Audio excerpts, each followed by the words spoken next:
اب بات کرتے ہیں یہ نفل نماز پڑھنے کا طریقہ کیا ہے اور ان کی نیت کیا ہوگی۔ نوافل جو بھی آپ پڑھ رہے ہیں، مثال کے طور پر کوئی فجر کے نوافل پڑھنا چاہتا ہے تو بس نیت کریں کہ نفل پڑھتا ہوں یا پڑھتی ہوں فجر کی 2 رکعت قربتاً اللہ، یا نفل پڑھتا ہوں ظہر کی 2 رکعت قربتاً اللہ، اور اس نماز کو آپ کو بالکل فجر کی 2 رکعت نماز کی طرح ہی پڑھنا ہے۔ اور جیسے ہم آپ کو پہلے بھی بتا چکے ہیں کہ نیت کے لیے اتنا کہنا بھی ضروری نہیں ہوتا، یعنی اگر آپ کے صرف ذہن میں یہ بات موجود ہے کہ آپ فجر کی یا ظہر کی یا مغرب کی نفل پڑھ رہے ہیں، یا بس سوچ لیں کہ آپ کون سی نفل پڑھ رہے ہیں، تو بس یہی آپ کی نیت ہوتی ہے اور اتنا کافی ہے، کیونکہ اللہ آپ کے دل کا حال جانتا ہے تو اس کو ورڈ بائی ورڈ بتانے کی ضرورت نہیں ہوتی۔ اور آپ ان تمام نفل نمازوں کو بیٹھ کر بھی پڑھ سکتے ہیں اور چلتے پھرتے بھی یا کوئی بھی کام کرتے ہوئے بھی پڑھ سکتے ہیں، اس میں قبلے کی بھی شرط نہیں ہے۔ اب سوال آتا ہے کہ نفل نمازیں کب تک پڑھ سکتے ہیں؟ تو جب تک جس واجب نماز کی آپ نفل پڑھ رہے ہو اس کا وقت باقی ہے آپ نفل نماز بھی پڑھ سکتے ہیں۔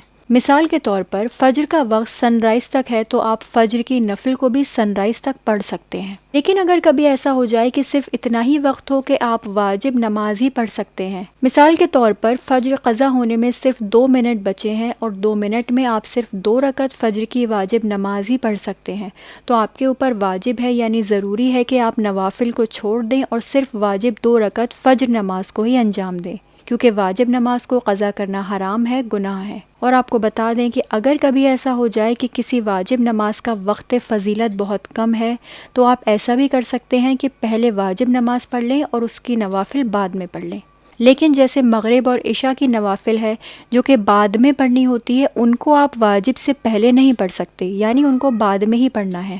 اسی طرح ظہر عصر کا جب تک وقت رہتا ہے، مغرب عشاء کا جب تک وقت رہتا ہے، اس کے نوافل کا بھی تب تک وقت باقی رہتا ہے۔ اور 11 رکعت تہجد کی نماز کے بارے میں ہم الگ سے ویڈیو ڈال چکے ہیں، اس کے پڑھنے کا طریقہ بھی بتا چکے ہیں، ویڈیو ہائی لائٹس میں موجود ہے، آپ اس کو دیکھ سکتے ہیں۔